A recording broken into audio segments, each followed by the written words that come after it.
재소자 휴가를 나가 잠적했던 무기수 홍승만이 창녕의 한 마을 뒷산에서 숨진 채 발견됐습니다. 원 엔화 환율이 900원대가 무너지면서 경남의 기업과 농산물 수출 농가가 직격탄을 맞고 있습니다. 검찰이 홍준표 지사 주변 인물을 소환하는 등 본격적인 수사에 나섰습니다. 홍 지사 측과의 치열한 공방전이 예상됩니다. 경상남도 교육청이 광복 70년을 맞아 사진을 통해 경남의 교육 현장을 돌아보는 전시회를 마련했습니다.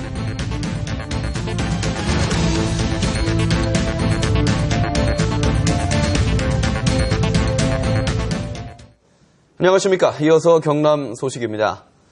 경찰의 추적을 피해 잠적했던 무기수 홍승만이 창녕의 한 마을 뒷산에서 숨진 채 발견됐습니다. 경찰은 스스로 목숨을 끊은 것으로 보고 있습니다. 손윤혁 기자의 보도입니다. 무기수 홍승만이 경남 창녕의 한 마을 뒷산에서 숨진 채 발견됐습니다. 재소자 휴가를 나와 잠적한 지 9일째입니다. 경남지방경찰청은 오늘 오후 4시쯤 경남 창녕군 장마면의 한 마을에서 1km 떨어진 성지산에서 홍승만이 숨진 채 발견됐다고 밝혔습니다. 신고를 받은 경찰과 교도관 등이 수색을 시작한 지 3시간 만에 발견한 겁니다. 발견 당시 홍 씨는 나무에 목을 맨 상태였습니다. 홍승만은 지난 25일 오후 경남 양산 통도사에서 우연히 만난 70대 할머니와 함께 버스를 타고 창녕에 도착했던 것으로 확인됐습니다. 이 할머니와 한 사찰에서 사흘을 머물다 지난 27일 오전 등산을 가겠다고 나선 뒤 돌아오지 않았는데 경찰은 홍 씨가 스스로 목숨을 끊은 것으로 보고 있습니다. 홍승만이 사찰에 남긴 가방에서 현금 80만 원과 메모가 발견되기도 했습니다. 메모에는 가족과 펜팔 친구의 이름과 함께 가족 모두에게 죄송합니다. 먼저 갑니다라는 내용이 적혀 있는 것으로 전해졌습니다. 47살 홍승만은 지난 1996년 강도살인죄로 무기징역형을 선고받고 전주교도소에서 복역하다 지난 17일 고향으로 재소자 휴가를 나간 뒤 복귀 당일인 21일 오전 잠적했습니다. KBS 뉴스 손원혁입니다. 오늘 원 엔화 환율이 890원대로 마감되면서 지난 2008년 2월 이후 7년 2개월 만에 또 900선이 무너졌습니다. 일본의 엔저 정책에 경남의 기업들이 직격탄을 맞고 있습니다.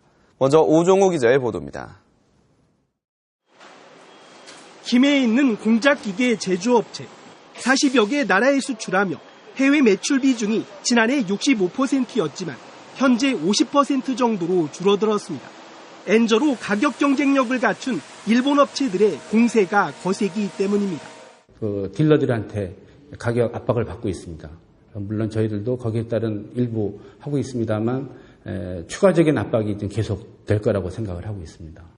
100엔당 환율은 지난 2012년 1,500원에서 최근 900원 이하로 내렸습니다. 엔화 가치가 떨어진 만큼 해외에서 일본 제품 가격이 내려가 국내 수출품이 설 자리를 뺏기고 있습니다. 값이 내린 일본 제품은 국내 시장을 위협하고 있습니다. 창원의 대일 수출은 감소한 반면 수입은 크게 늘어 무역 적자가 계속 심화되고 있습니다. 니켈 제품, 중전기기, 금속 공작기계 등 일본의 수입 의존도가 높은 제품들 중심으로 37% 수입이 증가했습니다. 일본의 조선업계도 엔저에 힘입어 지난 1월 7년 만에 선박 수주량 1위를 기록하는 등 국내 조선업체들을 긴장시키고 있습니다. KBS 뉴스 오종우입니다. 엔저로 수출 농가들도 타격이 큽니다. 경남의 신선농산물 수출국 가운데 비중이 가장 높은 곳이 일본인데요. 수출을 포기하는 농가도 늘고 있습니다. 송금한 기자의 보도입니다. 지난 3년 동안 재배한 파프리카 전량을 일본에 수출해온 김충기 씨. 올해는 처음으로 일부를 국내 시장에도 내다 팔고 있습니다. 수출 가격이 국내 시세의 절반 수준으로 떨어졌기 때문입니다. 엔화가 원재 약세다 보니까 다른 때는 다 수출을 100% 내는데 올해는 내수도 조금 내고 있는 그런 실정입니다. 엔화 약세에다 올해는 비가 자주 내리고 흰 가루병까지 퍼져 지난해보다 생산량이 30% 정도 떨어져 고민이 이만저만이 아닙니다. 토마토 재배 농가도 상황은 비슷합니다. 지난해보다 상품 가격은 20% 낮아졌지만 물류비 부담은 더 커졌습니다. 3일이면 소비자의 일본 가가지고 소비자에 도착이 됐습니다. 근데 지금은 그 전수검사를 해야 되기 때문에 한 일주일 정도 시간이 걸립니다. 지난해 경남 지역의 신선 농산물 일본 수출액은 6천만 달러. 진주시는 지난해 1분기 일본에 933톤을 수출했습니다. 하지만 올해는 1월부터 점차 감소해 815톤 수출에 그쳤습니다.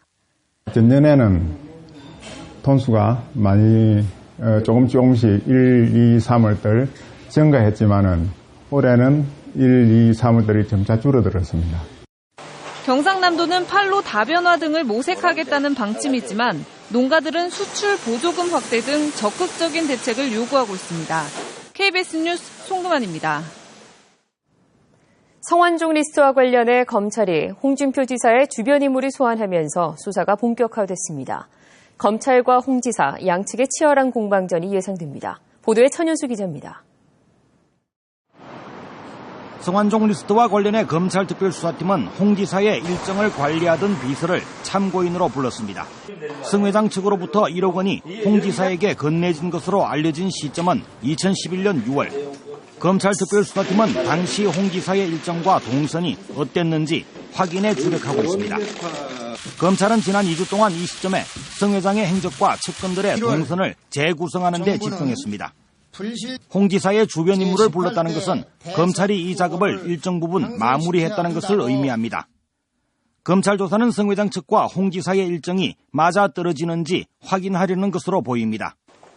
홍 지사 측근에 대한 검찰의 추가 소환 대상은 경상남도 서울본부에 근무 중인 비모 씨가 거론되고 있습니다.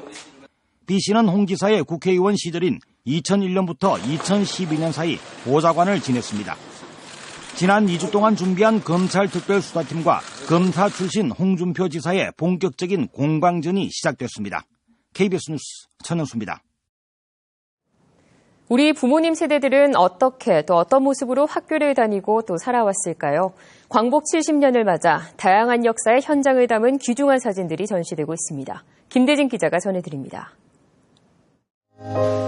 봄 운동회가 한창인 요즘 엄마는 40년 전에도 역시 슈퍼우먼입니다.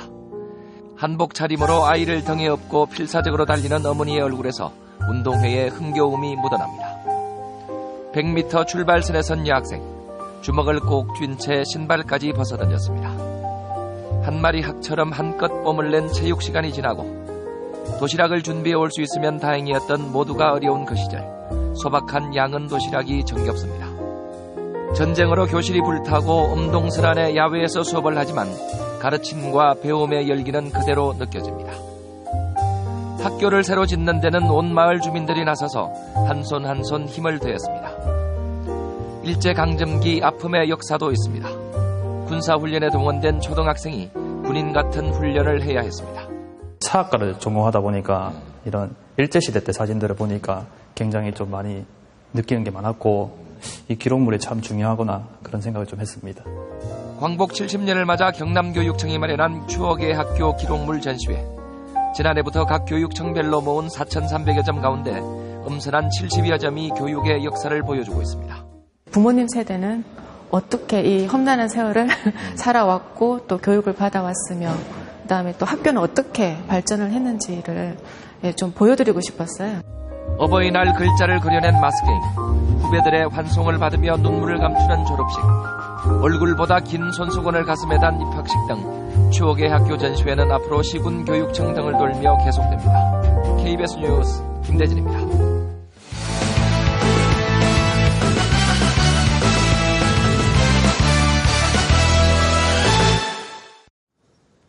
주요 단신입니다. 네팔에 머물고 있는 태봉고 학생과 교사 등을 귀국시키기 위한 항공기가 내일 운항합니다. 정부 합동 재외국민보호대책본부는 대한항공 여객기가 내일 새벽 5시 인천공항을 출발해 카트만두에 도착한 뒤 오전 10시 15분 현지에서 출발해 저녁 7시 40분에 인천공항으로 돌아올 예정이라고 밝혔습니다. 대책본부는 이번 항공기 증편으로 네팔에 있는 태봉고 학생과 국민들이 조기에 귀국할 수 있게 됐다고 밝혔습니다. 수원지검 특수부는 우수저류조 설치업체 대표로부터 공무원 소개비 명목으로 돈을 받은 혐의로 전 경남도의원 56살 성모 씨를 불구속 기소했습니다. 성 씨는 지난 2012년 경기도 안양의 우수저류조 설치업체 대표 박모 씨 측으로부터 양산의 우수저류조 설치공사 수주를 위한 담당 공무원 소개 명목으로 500만 원을 받은 혐의를 받고 있습니다. KBS 창원방송 총국과 초록우산 어린이재단이 주관하는 잠자는 100원 희망을 열다 기업 협약식이 창원 컨벤션센터에서 열렸습니다. 오늘 협약식에 참여한 중소기업 융합경남연합회 600여 회원 기업은 141 아동 지원 운동을 펼쳐나가기로 했습니다.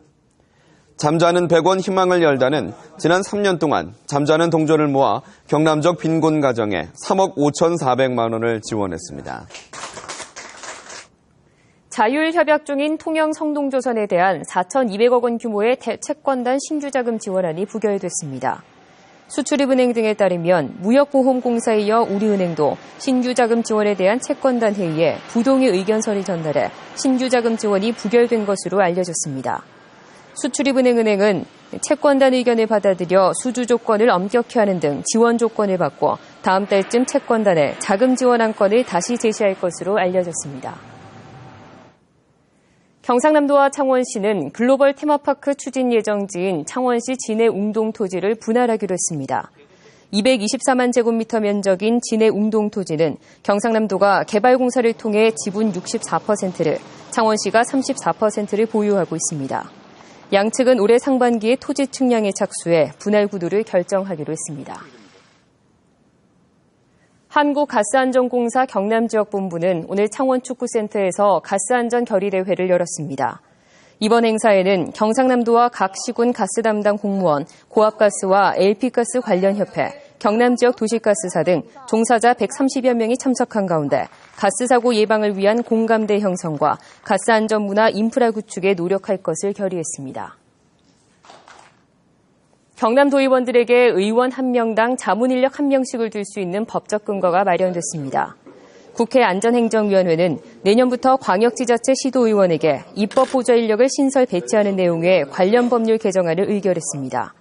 구체적인 인력 운용 방안은 시행령에서 정해질 예정인 가운데 도의회 산하 위원회별로 인력을 두고 의원 1명씩을 담당하는 형태가 될 것으로 보입니다. 경남 소식이었습니다.